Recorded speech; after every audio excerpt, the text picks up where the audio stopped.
Stephen A., this one's for you. Boxing great Terence Crawford announced his retirement yesterday, leaving the ring with a career record of 42-0. Stephen A., your reaction to the legacy that Crawford left on this sport?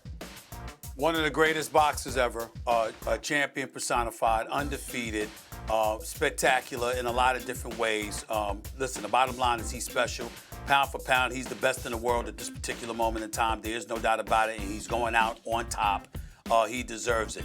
And now it's going to warrant questions. What would he have done as a welterweight? Let's say, for example, if he was going against somebody like a Floyd Money Mayweather, if he was going up against a Sugar Ray Leonard or a Tommy the Hitman Hearns and people like that.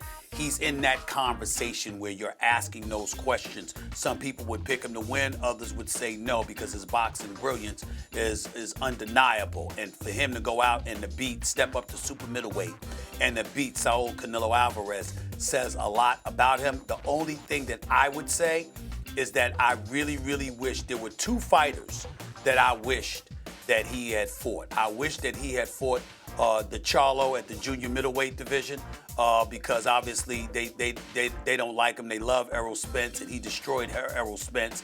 I would have liked to see him fight those guys, one of them anyway. And I definitely think that a guy by the name of Jaron Boots Ennis at the welterweight division, you're going to hear a lot about him in the future. Doggy, Peter, the reason why people don't hear more about him is because people won't fight him.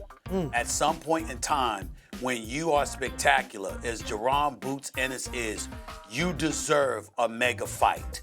Just like David Benavidez, the two people that I would tell you in boxing that we all should be watching more of, that deserve mega fights, and the only reason they don't get them is because people won't step in the ring against them, is the Mexican monster himself, so labeled by Mike Tyson, the man known as David Benavidez, who is spectacular, and he got to move up to cruiserweight for crying out loud because he got to keep moving up from middleweight to junior to super middleweight to light heavyweight, now to cruiserweight because people won't fight him. Canelo wouldn't fight him.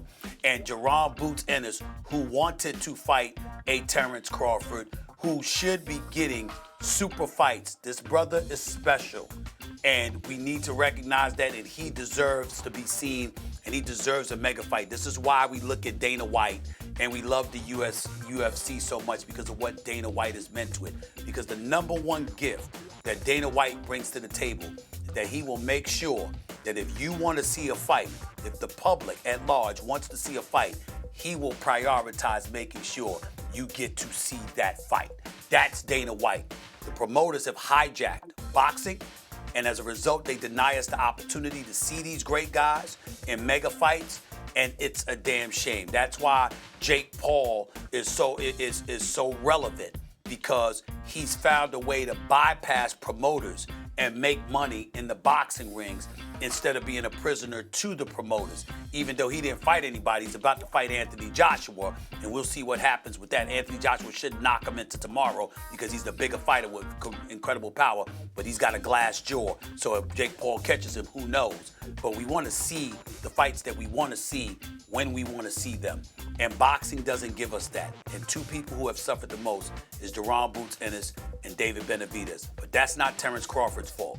He's taken on all comers, and he's taken all of them out. He is spectacular. He's the best pound for pound. He's been a tribute and a testament to the sport of boxing, and he should be not just applauded, not just celebrated, but revered, because he's that special. My props to him if indeed this is it and we'll never see him fighting again. Thank you for all you've done for boxing, Terence Crawford, because he never cheated us.